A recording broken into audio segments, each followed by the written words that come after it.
welcome back, dear viewers. Now we are joined over the phone by Ms. Sahar Gamal. She is yoga teacher and sound therapist. Good afternoon. Hi, good afternoon. So, Mrs. Sahar, how can we achieve inner peace and be more positive to live a healthier life?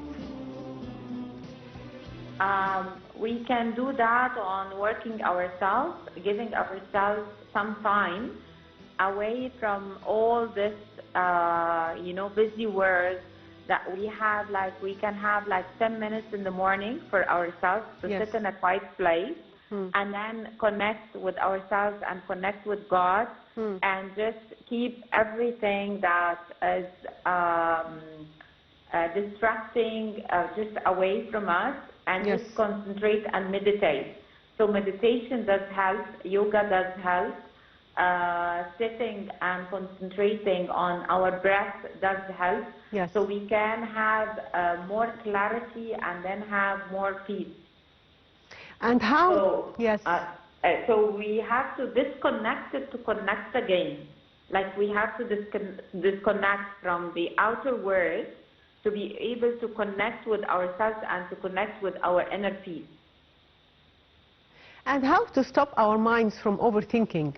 Because this is something that we can't really control.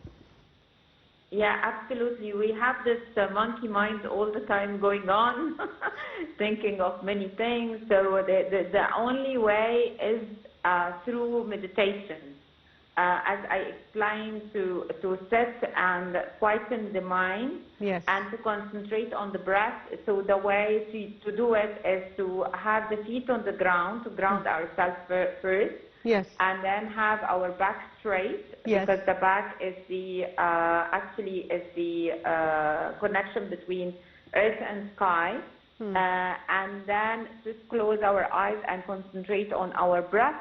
If any thought is coming, it's welcome, but we back to our breathing. So concentrating on our breathing and meditating, even if we start with 5 minutes a day, this could help big time, because we have to have, the mind is having so much of things, so we have to organize the mind or make it have more space. So the only way to do that is through meditation and yoga, of course, because yoga is like doing the stretching to make the body comfortable with the meditative position. So if we can do, like, for example, 10 minutes yoga followed by 10 minutes meditation, that's really the best for a daily routine. And how to direct our mind to meditation? What kind of thinkings can we do? We think of good things, we think of positive things, or we stop thinking at all. How can we focus on meditation? Meditation needs practice. It's like as if, for example, if somebody wants to have some muscles, then they have to go to the gym on a daily basis to gain the muscles. The muscles will not come in a day or two. It has to be practiced.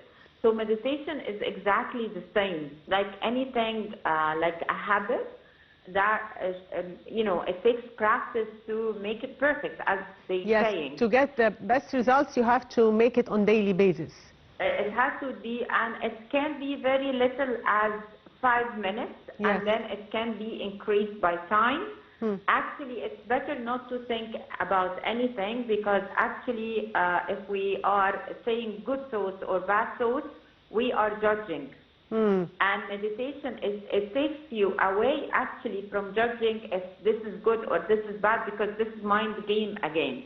Because the mind will get trapped in in judging about things, if it's good or it's bad. It's actually to witness the thought, as if we are the observer. We're not involved in the thought.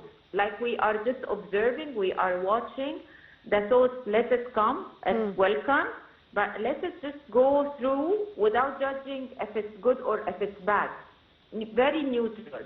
And concentrate on the breathing. Let the thoughts come, no judgment, and then let it pass, and then back to breathing. And by time actually, and by practicing every day, starting by 5 minutes, then we will have more clarity, and then we'll have more peace, because if we are having more clarity and more space inside of us, the challenges or the struggle between good and bad, it will calm down. And then if it calms down, then we'll have inner peace. And then later on, if so many people on this planet, they start to have the inner peace, the peace actually outside will be there. Yes. Will be manifested, because it's all reflection. Whatever is inside is reflected on the outside, as within, as without. So if more people, the more people that they can have and achieve the inner peace, and the more people outside, they're going to achieve the outer peace. I mean, in the world. This is what I'm saying. So can we say that meditation and yoga are means of treating anxiety? And can you repeat? Sorry? Yes, yeah. To what extent meditation and yoga help in treating anxious people or anxiety in general? Big time. Big time, yes. Because actually anxiety and fear and all of that, it's related with the past and the future. But meditation and yoga makes you actually be in the now, which is the power of now. If you are in the now, you're not connected to the past or what happened to the past or in the past, and you're gonna disconnect as well of worrying about the future. This is the anxiety. We always worry, what if this is happening? Yes, true. Because this happened, maybe this will happen, and then we are stuck either in the past or in the future. But if we concentrate on the now, if you concentrate on our breathing, which is the now, then we connect actually with the power within. The power is actually now. It's not in the past, it's not in the future, and now creates actually a good future. So if we concentrate on today, on the now, on maybe it could be as well meditating not like in the traditional way of closing our eyes and connecting with the breathing, maybe in nature, for example. If we sit and then look at the beauty of the creation, of maybe the leaves, the grass, the sky, the stars. Lots of people now are, go to the sea. So maybe look and gaze at the sun. This is all a form of meditation and being in the now. And this dissolves the anxiety or worrying about the future, or maybe anxiety about the past as well. So being in the now, this is the power. Yes, this is the key to face anxiety, is to live the moment. Yes, to live in the exact moment you are meditating in, right? Absolutely, absolutely. And it could be meditating in like watching the sunset, watching the sunrise, paying attention to the sea, to the sand, to the beauty of nature, beauty of the creation. Yes. So can you tell us more about sound healing, and to what extent it helps people to be more positive and more peaceful? So the sound healing, all the sound, the baby when it comes from the stomach, from stomach of the mother, from the womb, it screams, right? Yes. And it screams. So this is the sound, and also the breath. So the sound plays a big role. Everything is frequency and vibrations. So if we listen to the right frequency and right vibrations, it does harmonizes all our energy, because we have the organs inside, even the organs inside of our body, like maybe the lungs, the kidney, The heart, it has vibrations. And sometimes it gets out of harmony because of that stress, you know, because of the stress, anxiety, whatever.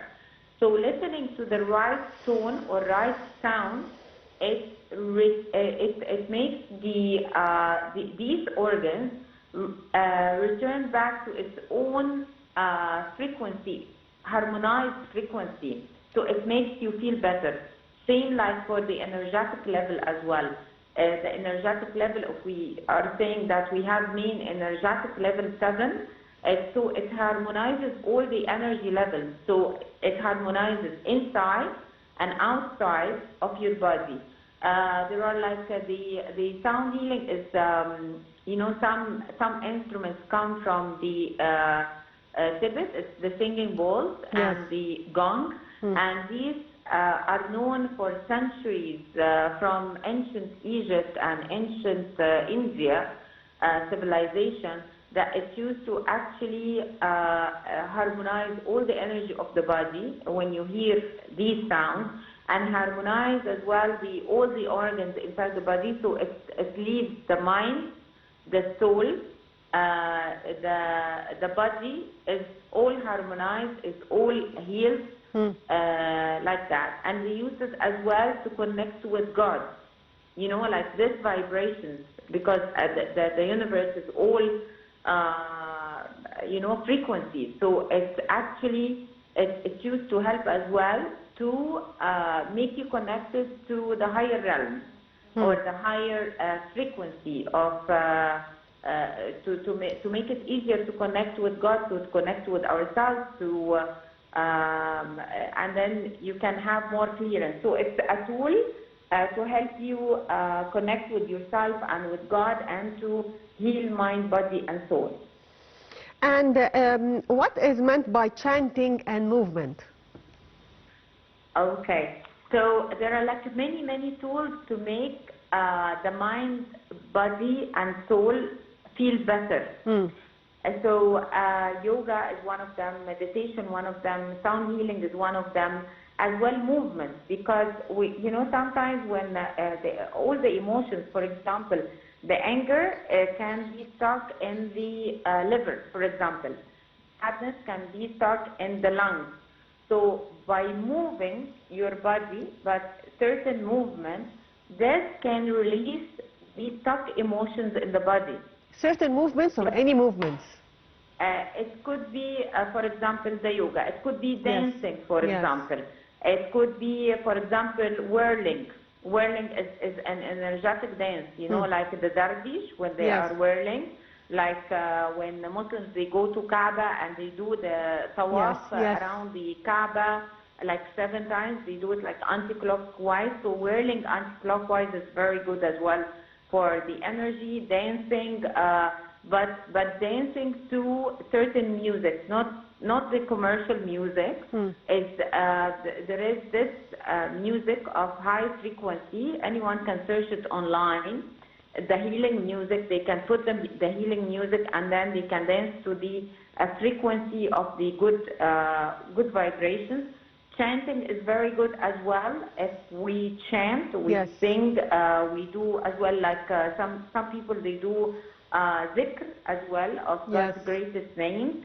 So these are all make the person as well able to open the throat energy, and they can actually express themselves more, because you find some people they have like so much inside of them and they cannot express it well.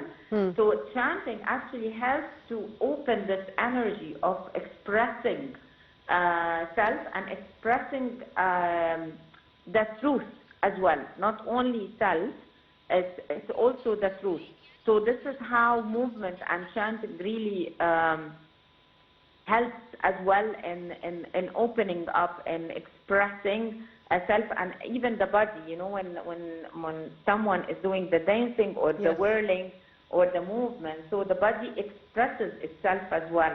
So it makes you like a free spirit, like you're not stuck, you don't have anxiety, because you are expressing yourself all the time through your body, through you're releasing the emotions through the movement, you are expressing yourself, you're saying the truth by chanting. So by doing this, like on a daily basis, maybe like 5 minutes, maybe when somebody is doing the dishes, they can do that, chanting and dancing.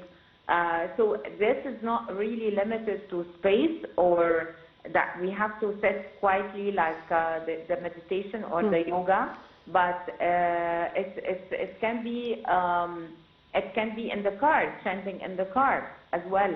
Yes. The movement can be done while doing the housework, while doing the dishes, while being with friends as well, connecting with friends and doing that. So it doesn't have really time and space, which can liberate more the soul. Yes, I'd like to thank you, Sahar Gamal, a yoga teacher and sound therapist. Thank you for this precious information, and the viewers, short break, and we'll be back, so stay tuned.